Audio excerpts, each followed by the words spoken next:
All right, well, as most of you guys know, Warner Brothers is busy developing their upcoming 2015 Superman Batman film.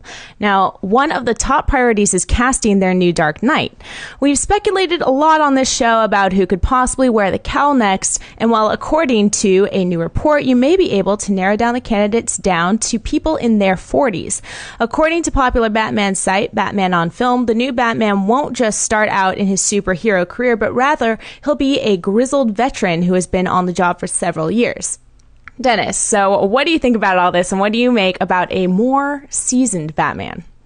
Well, I mean, if the rumors are true, I'm all for it. I actually would prefer someone that's already more seasoned. They're not going to go back to Batman's origin, so might as well just start him off as someone that's already experienced. And also for that age range, that goes into the two actors that I most want to play Batman, which are Carl Urban and Guy Pearce, because they're both in their 40s. So if it's true, which I don't think it is, I think it's a great idea, but I have a feeling they're going to want to cast younger just so they can make more movies, you know, because they don't want whoever gets cast to be like super old by the time the second or third one comes out.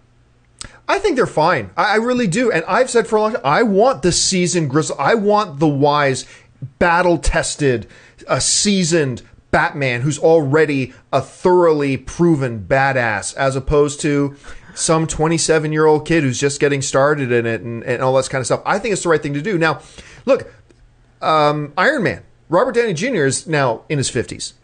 And he's fine. You can start off with an actor in his early 40s, mid 40s, and be just fine for a set of 3 films. I mean, and look, as much as sometimes we say we want 8 of those movies, most of the time they don't go past 3 films anyway, whether it's a 25-year-old actor or whether it's a 50-year-old actor. I think this is great. Now, it does open up those possibilities. I mean, it takes out a couple of the names that I thought they'd be looking at. One, I love Jason Momoa for this.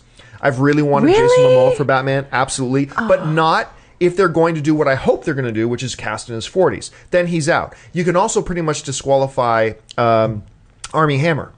Thank God. Yeah, out of the talk. I do not want to see him in that I thought movie. he would be a really good Batman. I thought he'd be great in that. But if you're going to go that way, you're right. It brings up the names like Carl Urban. But I can guarantee you this, Dennis. I was telling this to Aaron off screen. I guarantee you, Warner Brothers, the very first person they've called about this is Ben Affleck. I guarantee you he was the first person they called. I highly doubt he would take it.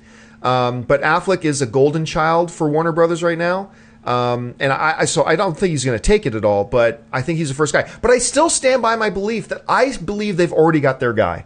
Really? Yeah, I don't think they're telling us who it is, but I think they've got their guy, and they're just not telling anybody, and they're keeping it under wraps. But if it is the guy in his 40s, grizzled, seasoned, already, war-wise and everything, I think that is the best possible news for this. I'm all for it. I completely agree with you. I wanted to see an older Batman. When I was thinking about possible casting choices, everyone that I wanted to see, I kept saying, no, they're too old. They can't do it.